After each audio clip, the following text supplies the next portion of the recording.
नमस्कार, स्वागत है आप सभी का। आपके साथ मैं हूं अपर्णा मौजम। वक्त हो गया है उत्तराखंड की खबरों का। शुरुआत में सबसे पहले आपको दे देते हैं कोरोना अपडेट। जी हां, उत्तराखंड में 15 मार्च को कोरोना का पहला मामला सामने आया और 80 दिन में उत्तराखंड में कोरोना के केस 1000 के पार पहुंच गए। उत्तराखंड में मंगलवार को कोरोना के 47 केस सामने आए और राज्य में कोरोना मरीजों का आंकड़ा 1005 पहुंच गया है, जिसमें सरकार, शासन और प्रशासन की चिंता बढ़ गई है। उत्तराखंड में 22 मई को 153 केस थे, जो 2 जून तक आते आते 1005 हो गए। मुख्य सचिव उत्पल कुमार सिंह ने बताया कि 243 लोग ठीक भी हो चुके हैं, 7 लोगों की मौत हुई है। तो देहरादून में 220 और नैनीताल में 145 केस एक्टिव हैं। मुख्य सचिव का कहना है कि इस वक्त राज्य के करीब 14,000 आइसोलेशन बेड का राज्य में इंतजाम है और राज्य में अब तक जो स्थिति है वो कम्युनिटी ट्रांसफर की नहीं है। इस समय हमारे पास 1000 कोविड पेशेंट्स में से लगभग 750 पेशेंट्स अब शेष रह गए हैं, जबकि हमारे पास बेड की कैपेसिटी अब लगभग 14,000 हो रही है। तो इस प्रकार से हम किसी भी परिस्थिति को से जूझने के लिए, उसके लिए प्रबंध करने के लिए पूरी तरह से प्रयत्नशील हैं, तैयार हैं। राज्य में कोरोना के कारण 7वीं मौत हुई है। 25 मई से हल्द्वानी के सुशीला तिवारी अस्पताल में भर्ती एक मरीज की इलाज के दौरान मौत हो गई। मरीज चंपावत जिले का रहने वाला है और कुछ दिन पहले ही मुंबई से लौटा था। 25 की रात को ये आया था, तो 26 की डेट होगी इसकी। तो शुरू से ही ये काफ़ी सीरियस था। इसको जो है बायलेटरल निमोनिया था इसको, और हाइपरटेंसिव था साथ में, और यहाँ पे डायबिटीज़ भी इसकी डिटेक्ट हुई, और साथ में जो है अल्कोहल। कुमाऊं के लिए कोविड हॉस्पिटल में तब्दील की गई सुशीला तिवारी अस्पताल में कोरोना से एक मौत रिकॉर्ड की गई है। यहाँ चंपावत के रहने वाले एक 44 साल के शख्स की मौत हुई है। हालांकि डॉक्टर्स के मुताबिक ये जो मरीज़ है, इसमें पहले से ही कई तरह की बीमारियां थी। मसलन ये डायबिटीज़ का शिकार था, निमोनिया था, और उसके अलावा क्योंकि इसको शराब पीने की आदत थी, तो पेट संबंधी कई सारी बीमारियां इसमें पहले से थी। इसलिए मौत के कारण लगभग वो बीमारियां भी बनी और कोरोना पॉजिटिव होना भी इसके मौत का कारण बना। कैमरा पर्सन कुमार के साथ शैलेंद्र नेगी, न्यूज़ 18 हल्द्वानी। उत्तराखंड में कोरोना से 7वीं मौत होने पर कांग्रेस ने सवाल खड़े किए हैं। कांग्रेस के प्रदेश अध्यक्ष प्रीतम सिंह का कहना है कि राज्य में सरकार अब तक कोई व्यवस्था नहीं बना पाई है, जिसकी वजह से कोरोना के साथ क्वारंटीन सेंटर में भी लोगों की जान जा रही है। कि आप बंद तालों में भी रहेंगे तो कोरोना आपको वहां भी नहीं छोड़ेगा। और देख लीजिए, कोरोना ने सरकार पर जो है प्रहार करने का काम किया है। तो ये स्थिति है। अभी भी सरकार को चेत जाना चाहिए। क्वारंटीन सेंटर की व्यवस्था दुरुस्त करनी चाहिए, मजबूत करनी चाहिए, ताकि हम इस संक्रमण को जो है फैलने से रोक सकें। वहीं बीजेपी ने कांग्रेस पर निशाना साधा। कोरोना से मौत पर राजनीति करना शर्मनाक है, ये बीजेपी ने कहा। सरकार के प्रवक्ता मदन कौशिक ने बयान दिया कि लोगों का साथ देने के बजाय कांग्रेस ओछी राजनीति कर रही है। जब जनता के पास जाएंगे तो जनता जवाब देगी। कांग्रेस के मित्रों से जरूर कहना चाहूँगा कि आप कोरोना एक महामारी है, बीमारी है, इस पर राजनीति ना करें। और आपको तो इस चीज़ में शर्म आनी चाहिए कि आप कोरोना से होने वाली मौत पर भी राजनीति कर रहे हैं। सेल्फ क्वारंटीन में है सीएम त्रिवेंद्र सिंह रावत। दूसरे दिन भी अपने आवास में सेल्फ क्वारंटीन रहे सीएम आवास में आज भी स्टाफ नहीं आया। फोन और कॉन्फ्रेंस के जरिए सीएम अपडेट ले रहे हैं। कल तक सेल्फ क्वारंटीन रहेंगे सीएम त्रिवेंद्र सिंह रावत। तो फोन और कॉन्फ्रेंस के जरिए अपडेट ले रहे हैं तमाम कार्यों की, प्रदेश की स्थिति की, और कल तक सेल्फ क्वारंटीन रहेंगे सीएम। आज भी दूसरा दिन जब सीएम हाउस में कोई स्टाफ नहीं आया।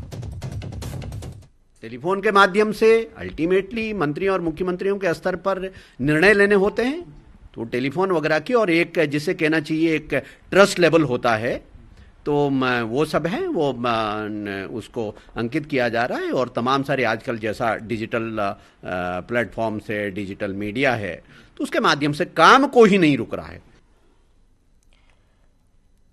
ऋषिकेश एम्स से सोमवार शाम डिस्चार्ज किए गए पर्यटन मंत्री के सभी परिजनों को एम्स अस्पताल में दोबारा एडमिट किया गया। अस्पताल प्रशासन ने बताया कि होम क्वारंटीन की सुविधा नहीं होने के कारण फैसला लिया गया है। एम्स के डॉक्टर मधुर उनियाल ने बताया कि केंद्रीय स्वास्थ्य एवं परिवार कल्याण मंत्रालय की गाइडलाइन के मद्देनजर डिस्चार्ज कर दिया गया था। बता दें कि सतपाल महाराज, उनकी पत्नी समेत परिवार के 7 लोग कोरोना पॉजिटिव मिले थे। जब हमने इन्हें डिस्चार्ज किया तो हमको ये ज्ञान था कि ये home isolation for positive patients की जो गाइडलाइंस हैं, जहां इनका निवास स्थान है वहां पे ये पूरी कर रहे हैं। लेकिन बाद में कुछ समय उपरांत हम लोगों को पता चला कि उनके निवास स्थान पे सुविधाएं समुचित नहीं हैं। तो जैसा कि जाहिर है कि ऐसे स्थिति में हमने उनको वापस लेना ही था, जिससे कि उनका प्रॉपर केयर हो सके, उनके ऊपर हम पूरी तरह से ध्यान दे सके और अन्य कोई भी इससे संक्रमित ना। वहीं मंत्री सतपाल महाराज के परिवार को एम्स से रिलीव करने और फिर एडमिट किए जाने के मामले में कांग्रेस सरकार पर हमला बोला है। कांग्रेस का कहना है कि पूरी सरकार क्वारंटीन है और जनता को बताने वाला कोई नहीं है। ऐसे में प्रदेश में राष्ट्रपति शासन लगाया जाना चाहिए। वहीं बीजेपी ने इसे सबसे निचले स्तर की राजनीति करार दिया। राज्य में कोई जनता को बताने वाला है क्या? मैं समझता हूं असाधारण स्थिति है। ऐसे में महामहिम राष्ट्रपति को हस्तक्षेप करना चाहिए, गवर्नर साहब को तत्काल संज्ञान लेकर के सिफारिश भेजनी चाहिए और राज्य में राष्ट्रपति शासन के अलावा कोई विकल्प मुझे लगता नहीं है। मुझे लगता है कि कांग्रेस ने सबसे निचले स्तर की राजनीति शुरू कर दी है। शर्म आती है कि एक इतना जिम्मेदार विपक्षी दल और उसके नेता इस तरह का व्यवहार कर रहे हो। आने वाली नस्लें उत्तराखंड की कभी कांग्रेस को माफ़ नहीं करेंगे। एक योगदान बता दीजिए, जहां आपदा आई, इतना बड़ा कोरोना का संकट आया, जहां पूरी दुनिया एक साथ मिलकर कोरोना से लड़ रही है, वहां उत्तराखंड के अंदर हम सत्ता का संघर्ष करते हुए कांग्रेस को देख रहे हैं। वहीं पर्यटन मंत्री सतपाल महाराज की बहू और टीवी एक्ट्रेस मोहिना कुमारी सिंह ने मंगलवार सुबह सोशल नेटवर्किंग साइट इंस्टाग्राम पर एक पोस्ट लिखकर कहा कि ये समय घर में सबके लिए बहुत कठिन रहा है, खासकर घर के बड़ों और छोटों के लिए। उन्होंने आगे लिखा कि हमें शिकायत नहीं, क्योंकि ऐसे भी लोग हैं जो हमसे ज्यादा समस्या में हैं। अपने मैसेज की शुरुआत मोहिना ने अंग्रेजी में कांट स्लीप यानी मैं सो नहीं सकती से की है। बता दें कि मोहिना, उनके ससुर और मंत्री सतपाल महाराज, मोहिना की सास यानी पूर्व मंत्री अमृता राव समेत कुल 7 सदस्य कोरोना पॉजिटिव हैं और एम्स ऋषिकेश में इलाज करवा रहे हैं। रीवा राजघराने से ताल्लुक रखने वाली मोहिना की शादी पिछले साल महाराज के बेटे सुयश के साथ हुई है।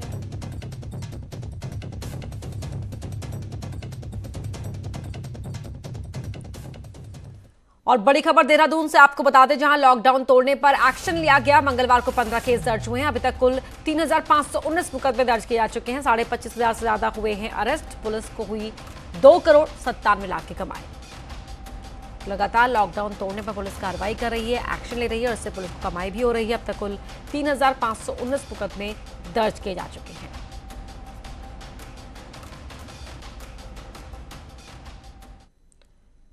नैनीताल जिले को रेड जोन में रखने का विरोध होने लगा है। नेता प्रतिपक्ष इंदिरा हृदयेश ने सरकार के फैसले का विरोध किया है। उनका कहना है कि रेड जोन होने के कारण कई व्यावसायिक प्रतिबंध लगे हुए हैं। वे प्रशासनिक अधिकारी नियमों का हवाला दे रहे हैं।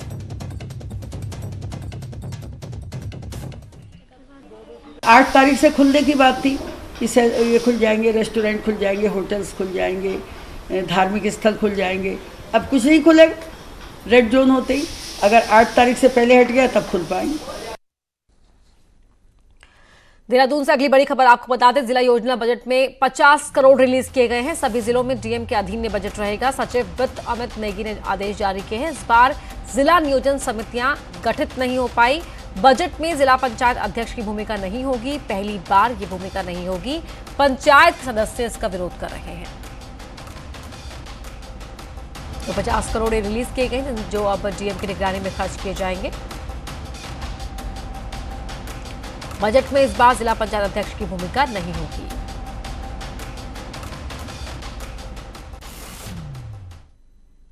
कांग्रेस छोड़ बीजेपी में आए मंत्रियों का दर्द एक बार फिर छलक उठा है। जबकि राज्य मंत्री रेखा आर्य परेशान हैं। रेखा आर्य विभाग सचिव द्वारा उनका ही आदेश पलट दिए जाने से गुस्से में हैं।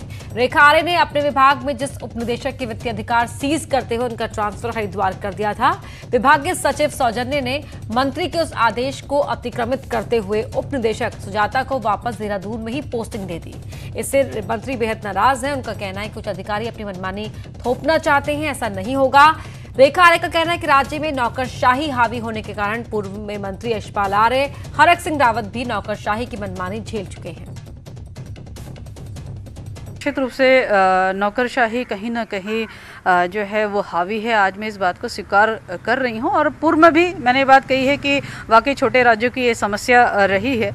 लेकिन मुझे लगता है कि जिस प्रकार से हरक सिंह जी ने अपनी आपत्ति जताई है, जिस प्रकार से यशपाल जी ने आपत्ति जताई है और जिस प्रकार से मैं भी स्वयं आपत्ति, जहाँ मुझे लगता है कि भी ये गलत हो रहा है वहाँ पर हम आपत्ति दर्ज कराते हैं, तो निश्चित रूप से ऐसे अधिकारियों को वही मानना होता है जो जनप्रतिनिधि कहता है। सारे आईएएस तो नहीं कर सकता, लेकिन कुछ आईएएस जो हैं जिन्होंने बहुत ही ज़्यादा मंत्रीगणों की बातों को तवज्जो देना बंद कर दिया है, एमएलए जो भारतीय जनता पार्टी के हैं उनकी बातों को तवज्जो देना बंद कर दिया है, तो इससे ये सिद्ध होता है कि मुख्यमंत्री जी की पकड़ जो है वो आईएएस पे नहीं है। बीजेपी के राष्ट्रीय मीडिया प्रमुख और उत्तराखंड से राज्यसभा के सांसद अनिल बलूनी की वजह से रामनगर को एक और बड़ी सौगात मिली है। केंद्र सरकार ने रामनगर में अत्याधुनिक बस पोर्ट को मंजूरी दे दी है। राज्यसभा सांसद और बीजेपी के राष्ट्रीय मीडिया प्रमुख अनिल बलूनी ने बस पोर्ट के लिए केंद्रीय भूतल एवं परिवहन मंत्री नितिन गडकरी से अनुरोध किया था। बलूनी ने बताया कि इसके साथ ही उन्होंने चारधाम यात्रा के संयुक्त बेस कैंप ऋषिकेश में भी बस पोर्ट की स्थापना का अनुरोध केंद्रीय मंत्री नितिन गडकरी से किया था। उन्होंने केंद्रीय मंत्री के पत्र के हवाले से बताया कि रामनगर में बस पोर्ट के आदेश जारी कर दिए गए हैं। केंद्रीय मंत्री ने ऋषिकेश के महत्व का सम्मान करते हुए भरोसा दिलाया कि इसे बीजेपी के भावी संकल्प पत्र में स्थान दिया जाएगा। बलूनी ने कहा कि इन बस पोर्ट के निर्माण से जहां यात्रियों और टूरिस्ट को सुविधा मिलेगी, तो वहीं उत्तराखंड एक टूरिस्ट डेस्टिनेशन के रूप में उभरेगा।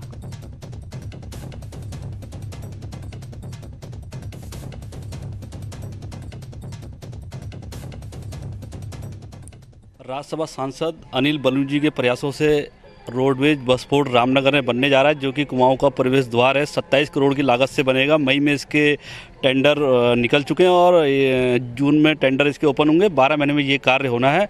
कुमाऊं का प्रवेश द्वार होने के साथ साथ विश्व विख्यात जिम कॉर्बेट का रामनगर जो है यहाँ पर स्थान है। यहाँ पर पर्यटन नगरी भी है इसके और यहाँ से जो कुमाऊं का प्रवेश द्वार होने के और पर्वतीय क्षेत्र को यहाँ पर इसका लाभ भी मिलेगा। राज्यसभा सांसद अनिल बलूनी के प्रयास और माननीय विधायक जी को, दीवान सिंह बिष्ट जी को, रामनगर की जनता की ओर से हम कोटि कोटि धन्यवाद करते हैं। रुद्रप्रयाग से खबर है। जिले के प्रभारी मंत्री धन सिंह रावत ने जिला सभागार में शिलान्यास की बैठक की। बैठक में जिले के दोनों विधायक, जिला पंचायत अध्यक्ष और डीएम समेत सभी अधिकारी मौजूद रहे। बैठक में कोरोना महामारी से लड़ने के लिए स्वास्थ्य विभाग को 33 लाख रुपए देने का फैसला लिया गया। धन सिंह रावत ने बताया कि सीएम ने जिले को कोरोना से निपटने के लिए 8 करोड़ रुपए जारी किए थे। वहीं बैठक में बीजेपी के अंदर की अंदरूनी कलह भी देखने को मिली। बताया जा रहा है कि बैठने को लेकर रुद्रप्रयाग विधायक भरत चौधरी और जिला पंचायत अध्यक्ष अमरदेव शाह आपस में भिड़ गए। जिला पंचायत अध्यक्ष शिलान्यास की बैठक के सदस्य नहीं होती हैं और बिना प्रोटोकॉल ही वो बैठक में पहुंच गई थी। वहीं बैठक में हुई घटना को लेकर बीजेपी विधायक के साथ कांग्रेस के विधायक मनोज रावत भी साथ दिखे। के द्वारा जानकारी दी जानी चाहिए कि किस बैठक में कौन लोग अपेक्षित हैं और उसका बाकायदा इनविटेशन जाता है। तो हो सकता है कोई गलत की बैठक है, उसमें सिर्फ विधायक ही सदस्य होते हैं। जिला पंचायत की अध्यक्ष उसकी सदस्य नहीं होती हैं। तो ऐसे में एक वरिष्ठ विधायक को अपमानित करना मेरे समझ से परे है। लेकिन क्योंकि मामला माननीय मंत्री जी के सामने हुआ है, तो माननीय मंत्री जी को जिम्मेदारी इस चीज़ की लेनी चाहिए। ईद के दिन सोशल मीडिया में वायरल हुई लोक गायिका संगीता ढोंडियाल की तस्वीर को लेकर अब डीआईजी से शिकायत की गई। तहरीर में संगीता ने अपनी इमेज को धूमिल करने का आरोप लगाया। वहीं पुलिस ने मामले में जांच के बाद कार्रवाई की बात कही है। बता दें कि सोशल मीडिया में लोक गायिका के धर्म परिवर्तन को लेकर दुष्प्रचार किया जा रहा था।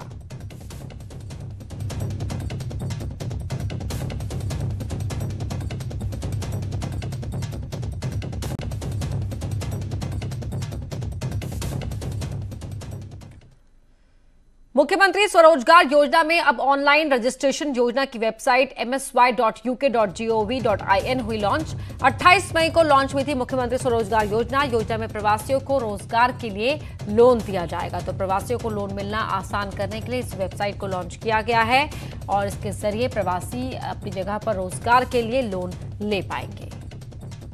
28 मई को ये मुख्यमंत्री स्वरोजगार योजना को लॉन्च किया गया था। अब उसके बाद ये वेबसाइट लॉन्च की गई है।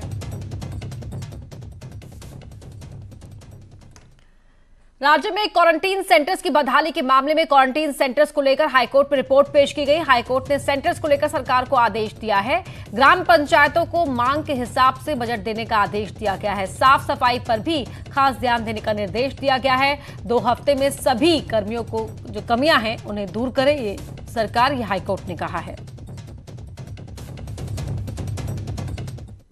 राज्य सरकार को डायरेक्ट किया है कि उनके जो पूर्व का शासनादेश है 4 मई का, उसके क्रम में समस्त जिलाधिकारियों से कोऑर्डिनेट करते हुए ग्राम सभाओं को उचित फंड उपलब्ध कराएं ताकि उन क्वारंटाइन सेंटर्स की उचित। न्यूज 18 ने जिस तरह से ग्रामीण इलाकों में क्वारंटाइन सेंटरों की बदहाली दिखाई थी, उसके बाद आज हाईकोर्ट ने भी उसका संज्ञान लेकर आदेश जारी किया है। हाईकोर्ट के आदेश के बाद ग्राम प्रधानों को बजट मिलने का रास्ता साफ हो गया है। जरूरी होगा कि सरकार भी अपनी जिम्मेदारी समझे और ग्राम प्रधानों को बजट मुहैया कराएं ताकि जो प्रवासी हैं उनको राहत दी जा सके। वीरेंद्र बिष्ट, न्यूज 18, नैनीताल। बढ़ते आगे, देहरादून के लोगों को अब ट्रैफिक से जुड़ी जानकारी के लिए परेशान नहीं होना पड़ेगा। वहीं कई तरह की परमिशन के लिए भी दफ्तर के चक्कर नहीं काटने पड़ेंगे। देहरादून ट्रैफिक पुलिस ने एक वेबसाइट तैयार की है जिसमें एक क्लिक से आम आदमी की समस्याओं का समाधान हो जाएगा। देहरादून ट्रैफिक पुलिस.uk.gov.in वेबसाइट पर जाकर आप सभी जानकारी ले सकते हैं। देहरादून के हर थाने चौकियों की भी जानकारी आपको बस एक क्लिक में मिल जाएगी। कोशिश हो रही है कि पब्लिक कम से कम निकले, ऑफिस में भी सोशल डिस्टेंसिंग का पालन कराया जा रहा है, तो ये उस कड़ी में बहुत महत्वपूर्ण साबित होगी और आगे भी इसकी बनी रहेगी। और इसमें हम सुझावों को भी आमंत्रित करते हैं कि इसे और कैसे और अच्छा बेहतर बनाएं। और देहरादून से बड़ी खबर इस वक्त की आपको बता दें, 14 की जगह अब 21 दिन का होगा क्वारंटीन पीरियड। प्रदेश सरकार ने आज नई नोटिफिकेशन जारी की है। अन्य राज्यों से आने वाले लोगों को 21 दिन तक यहां क्वारंटीन रहना होगा। 7 दिन इंस्टीट्यूशनल और 14 दिन का होम क्वारंटीन का नियम होगा। डीएम आशीष श्रीवास्तव ने इसकी जानकारी दी है। तो 7 दिन का इंस्टीट्यूशनल क्वारंटीन होना होगा। भारत सरकार की गाइडलाइन थी कि 7 दिनों में लोगों को छोड़ा जाएगा, लेकिन उसके बाद प्रदेश सरकार को ने अपनी गाइडलाइन बनाई थी जिसमें 14 दिन के क्वारंटीन की बात की गई थी।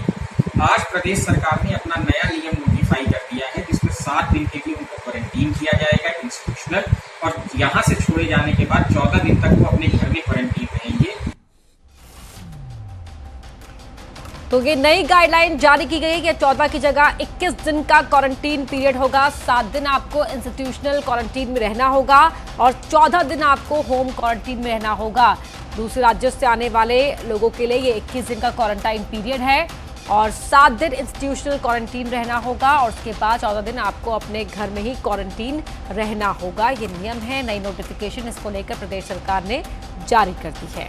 डीएम आशीष श्रीवास्तव ने इस बात की जानकारी दी और 21 दिन का क्वारंटीन पीरियड अब कर दिया गया है। पहले 14 दिन का हुआ करता था, लेकिन अब 7 दिन इंस्टीट्यूशनल और 14 दिन होम क्वारंटीन के पीरियड को मिलाकर 21 दिन आपको क्वारंटीन रहना होगा अगर आप दूसरे राज्य से उत्तराखंड जाते हैं तो। चंपावत में न्यूज 18 की खबर का एक बार फिर दमदार असर हुआ है। न्यूज 18 ने बीते सोमवार को दिखाया था कि कैसे चंपावत के नवोदय विद्यालय के हॉस्टल में 15 कोरोना पॉजिटिव के साथ दूसरे प्रवासी रह रहे हैं। न्यूज 18 पर खबर चलने के बाद हरकत में आए स्वास्थ्य महकमे ने सभी 15 कोरोना पॉजिटिव मरीजों को जिला अस्पताल में आइसोलेट किया है। तो वहीं नवोदय में क्वारंटीन में रह रहे प्रवासी जनहित में खबर दिखाने पर न्यूज 18 का शुक्रिया अदा कर रहे हैं। प्रवासी जो हैं पॉजिटिव आने के फलस्वरूप इनको हमने जिला चिकित्सालय चंपावत में स्थानांतरित कर दिया ताकि अन्य लोगों को इनका संक्रमण ना हो सके। चंपावत के नवोदय विद्यालय के क्वारंटाइन सेंटर में रह रहे समस्त लोगों की तरफ से न्यूज 18 का शुक्रिया, जिनके सहयोग की वजह से प्रशासन के द्वारा कल रात में सभी पॉजिटिव केसेस को डिस्ट्रिक्ट हॉस्पिटल के लिए भेजा गया। कोरोना महामारी के इस दौर में जहां लोग अपनी ड्यूटी और जिम्मेदारी से बचने के लिए जुगाड़ लगाने में जुटे हैं, तो वहीं कुछ लोग ऐसे भी हैं जो दिव्यांग होने के बावजूद घर में बैठने के बजाय फ्रंट लाइन में कोरोना महामारी से जंग लड़ रहे हैं। कैसे, इस रिपोर्ट में देखिए।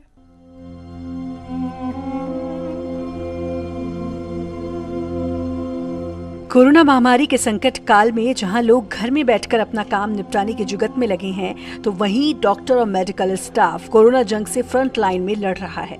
जिला अस्पताल बुराड़ी में आयुर्वेदिक डिपार्टमेंट में नौकरी करने वाले अनुदीप चौहान दोनों पैरों से विकलांग हैं और बैसाखी के सहारे अपने जीवन को आगे बढ़ा रहे हैं। कोरोना संकट काल में जब अनुदीप चौहान से घर में रहकर ही ऑफिस का काम निपटाने के लिए कहा गया तो वो नहीं माने और उन्होंने अपने अधिकारी से फील्ड में उनकी ड्यूटी लगाने के लिए कहा। अनुदीप की जिद के आगे अधिकारी भी हार मान गए और अनुदीप इन दिनों बुराड़ी बस अड्डे में बने क्वारंटीन सेंटर में अपनी ड्यूटी कर रहे हैं। मैं इन दिक्कतों से बचपन से जूझ रहा हूँ, लेकिन मैं इन्हें आड़े नहीं आने देना चाहता था कि लोग ये बोले कि ड्यूटी से कतरा रहा है। लेकिन जब मुझे लगा कि इस वैश्विक महामारी में सबको साथ चलना चाहिए, तो मैं पैरामेडिकल से जुड़ा हुआ हूँ, फार्मासिस्ट हूँ, तो मुझे भी लगा कि मुझे अपनी ड्यूटी निभानी चाहिए। अनुदीप के हौसले की तारीफ उनके अधिकारी और सह कर्मचारी दोनों ही कर रहे हैं। अनुदीप रोजाना सुबह 8 बजे से 2 बजे तक क्वारंटीन सेंटर में अपनी ड्यूटी देते हैं और क्वारंटीन किए गए लोगों का हेल्थ चेकअप करते हैं। अनुदीप ने अपनी विकलांगता को अपनी ड्यूटी के सामने रोड़ा नहीं बनने दिया और अपने फर्ज को समझते हुए ड्यूटी को प्राथमिकता दी।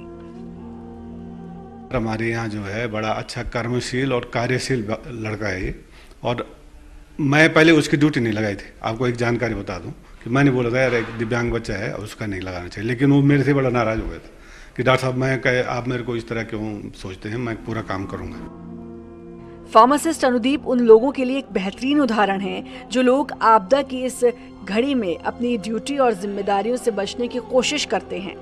कोरोना वॉरियर अनुदीप के इस हौसले को न्यूज 18 भी सलाम करता है। टिहरी से न्यूज 18 के लिए सौरभ सिंह की रिपोर्ट।